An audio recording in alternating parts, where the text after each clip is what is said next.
اعوذ باللہ من الشیطان الرجیم بسم اللہ الرحمن الرحیم۔ السلام علیکم۔ اللہ تعالیٰ کی وہ خاص رحمت جس کی وجہ سے لوگوں کو دنیا اور آخرت میں فلاح حاصل ہوگی،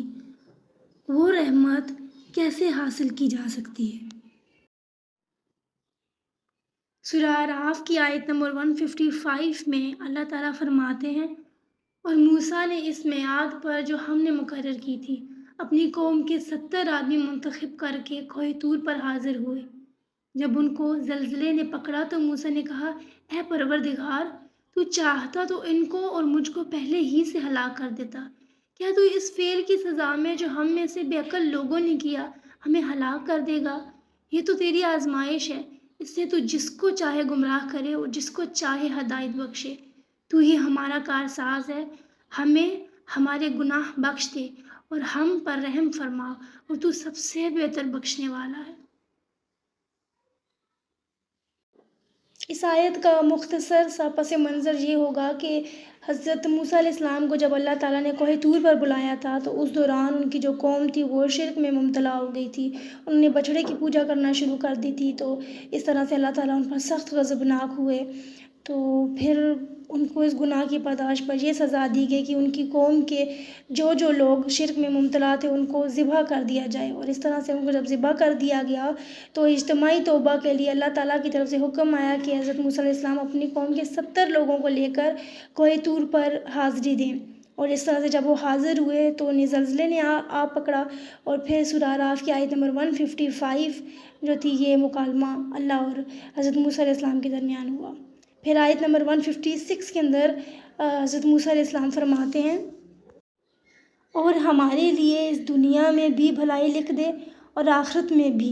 ہم تیری طرف رجوع کر چکے ہیں۔ فرمایا، یعنی اللہ تعالیٰ فرماتے ہیں کہ جو میرا عذاب ہے اسے تو میں جس پر چاہتا ہوں نازل کرتا ہوں، اور جو میری رحمت ہے وہ ہر چیز کو شامل ہے۔ میں اس کو ان لوگوں کے لیے لکھ دوں گا جو پرہیزگاری کرتے اور زکوٰۃ دیتے اور ہماری آیتوں پر ایمان رکھتے ہیں۔ اس آیت میں حضرت موسیٰ علیہ السلام اللہ تعالیٰ سے دعا مانگتے ہیں کہ اے اللہ، تو اس دنیا میں بھی ہمارے لیے بھلائی لکھ دے اور آخرت میں بھی، ہم تجھ سے معافی مانگتے ہیں، ہم نے تیری طرف رجوع کیا ہے۔ تو اللہ تعالیٰ فرماتے ہیں کہ جو میرا عذاب ہے اسے تو جس پر چاہتا ہوں نازل کرتا ہوں، اور جو میری رحمت ہے، یعنی اللہ تعالیٰ کی ایک رحمت جو ہے وہ رحمت عام ہے، وہ رحمت جو دنیا میں ہر انسان، چرند پرند، مسلمان کافر، یعنی ہر ایک چیز کو گھیرے ہوئے ہے، لیکن ایک رحمت جو اللہ تعالیٰ کی وہ رحمت خاص ہے، یعنی وہ اللہ تعالیٰ رحمت اس انسان کو عطا کرے گا جو درجہ ذیل باتوں کے اوپر عمل کریں گے۔ اس رحمت کے ذریعے سے اللہ تعالیٰ انسانوں کو دنیا میں بھی اور آخرت میں بھی کامیابی عطا کریں گے۔ وہ رحمت حاصل کرنے کے لیے کیا کرنا پڑے گا؟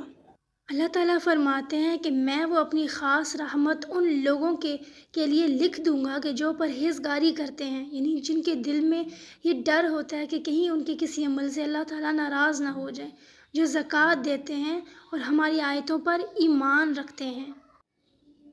اور وہ جو غلامی کریں گے، یعنی پیروی کریں گے اس رسول بے پڑھے غیب کی خبریں دینے والے کی۔ بے پڑھے اس وجہ سے کہ رسول اللہ صلی اللہ علیہ وآلہ وسلم نے دنیا کی کوئی تعلیم حاصل نہیں کی تھی، اور دوسری بات یہ کہ آپ صلی اللہ علیہ وآلہ وسلم کو بنی اسماعیل کے اندر نازل کیا گیا۔ آپ صلی اللہ علیہ وآلہ وسلم سے پہلے اور حضرت اسماعیل علیہ السلام کے بعد اس قوم کے اندر کوئی نبی یا رسول مبعوث نہیں فرمائے گئے تھے، اس وجہ سے اس قوم کے اندر کوئی کتاب بھی نازل نہیں کی گئی، یعنی قرآن مجید اس قوم کے اندر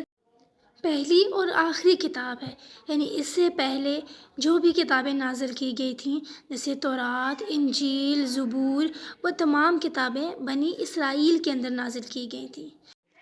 جسے لکھا ہوا پائیں گے وہ اپنے پاس تورات اور انجیل میں، وہ انہیں بھلائی کا حکم دے گا اور برائی سے منع کرے گا، اور ستھری چیزیں ان کے لیے حلال فرمائے گا۔ یعنی بنی اسرائیل نے اپنے اوپر بہت سی پاکیزہ چیزیں حرام کر دی تھیں، جیسے کہ اونٹ کا گوشت تھا، انہوں نے اپنے اوپر وہ حرام کر دیا، جبکہ شریعت کے اندر یہ حرام نہیں تھا۔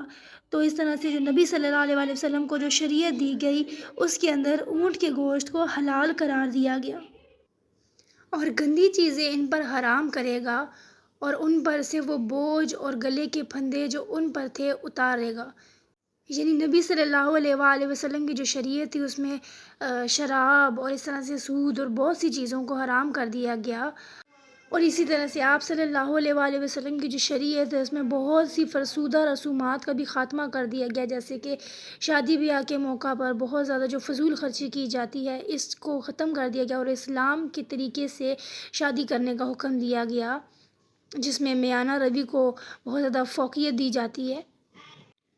اور ایسے ہی جو قصاص کا آپشن ہے وہ آپ صلی اللہ علیہ وآلہ وسلم کی شریعت سے پہلے کسی بھی شریعت کے اندر موجود نہیں تھا۔ یہ خاص طور پر آپ صلی اللہ علیہ وسلم کی شریعت کے اندر آپشن دیا گیا کہ اگر جو ہے خون کے بدلے خون نہیں تو آپ قصاص لے سکتے ہیں۔ تو وہ جو ان پر ایمان لائیں اور ان کی تعظیم کریں، یعنی ادب کریں اور ان کی مدد کریں اور اس نور کی پیروی کریں جو ان کے ساتھ اتارا، وہی بامراد ہوئے۔ یعنی اس کا مطلب یہ ہے کہ جو لوگ آپ صلی اللہ علیہ وآلہ وسلم پر ایمان لائیں گے، آپ صلی اللہ علیہ وآلہ وسلم پر ایمان کے دو تقاضے ہیں۔ میں نے اس پر ایک الگ ویڈیو بنائی ہے، میں وہ بھی لنک میں ڈال دوں گی، آپ لوگ لازمی وہ دیکھیے گا۔ نبی صلی اللہ علیہ وآلہ وسلم پر جو ایمان لائیں گے، جو آپ کی تعظیم کریں گے، آپ یعنی جب بھی جہاں بھی آپ صلی اللہ علیہ وآلہ وسلم کا ذکر ہو رہا ہو، آپ کی حدیث بیان کی جا رہی ہو، تو تب زبانیں بند ہو جانی چاہیے، خاموشی سے آپ کو آپ صلی اللہ علیہ وآلہ وسلم کی حدیث کو سننا ہے، اور آپ صلی اللہ علیہ وآلہ وسلم پر درود شریف بھیجنا ہے، اور یہ آپ صلی اللہ علیہ وسلم کی تعظیم میں شامل ہے۔ اور اس طرح سے آپ صلی اللہ علیہ وسلم کی مدد کرنی ہے۔ آپ کی مدد کیسے کرنی ہے؟ یعنی جو قرآن مجید آپ صلی اللہ علیہ وآلہ وسلم پر نازل ہوا، اس کی تعلیم پوری دنیا کے اندر پھیلانے میں آپ صلی اللہ علیہ وسلم کی مدد کرنی ہے۔ یہ امت آخری امت ہے، نبی صلی اللہ علیہ وآلہ وسلم آخری رسول ہیں، تو اس طرح سے ہم نے ہی قیامت تک جو ہے یہ ہم پر یہ فرض ہے کہ ہم نے ہی قیامت تک آپ کے دین کو پھیلانا ہے، اور لوگوں کو جو ہمارے دین کو نہیں جانتے ہیں ان تک یہ پیغام پہنچانا ہے۔ تو یہ اس طرح سے ہم آپ صلی اللہ علیہ وسلم کی مدد کریں گے اور اس نور کی پیروی کریں گے جو آپ صلی اللہ علیہ وآلہ وسلم کے ساتھ اتارا۔ اور وہ نور کیا ہے؟ وہ نور ہے قرآن مجید جو آپ صلی اللہ علیہ وآلہ وسلم پر نازل کیا گیا۔ وہ لوگ جو اس نور کی پیروی کریں گے، جو اللہ تعالیٰ کے احکامات قرآن مجید کے اندر دیے گئے ہیں ان کی پیروی کریں گے، وہی وہ لوگ ہوں گے جو بامراد ہوں گے، یعنی وہی وہ لوگ ہوں گے جن پہ اللہ تعالیٰ کی وہ خاص رحمت ہوگی، جس کی وجہ سے دنیا اور آخرت میں کامیابی حاصل ہوگی۔ جزاک اللہ۔